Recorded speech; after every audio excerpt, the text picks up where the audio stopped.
প্রতিদিনের বইমেলা।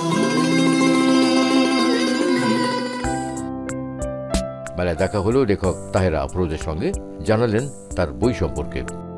একটি হচ্ছে আমার প্রথম নাট্যগ্রন্থ, আসলে এটা কবি ও লায়লা। এটি একটি নাটকের বই, 2005 এবং 6 সালের প্রেক্ষাপটে লেখা এই নাটকটি। এটি মঞ্চ নাটকের উপযোগী করে লেখা। এটি হচ্ছে গল্প গ্রন্থ অভিশাপ। এখানে মোট 6টি গল্প আছে, ছোট গল্প। তো এখানে যে অভিশাপ, আসলে এই যে আমাদের একটা গণঅভ্যুত্থান হলো, গণঅভ্যুত্থানের পর যে প্রভাবটা, মনস্তাত্ত্বিক যে প্রভাব, এটা একজন কিশোরকে দেখানো হয়েছে এখানে ক্যারেক্টার হিসেবে, আরেকজন হচ্ছে শিশু। এদের উপর একটা প্রভাব আছে যার কারণে তাদের আচরণ কিছুটা অস্বাভাবিক হয়ে যায়, সেরকম একটা প্লটে লেখা অভিশাপ গল্প।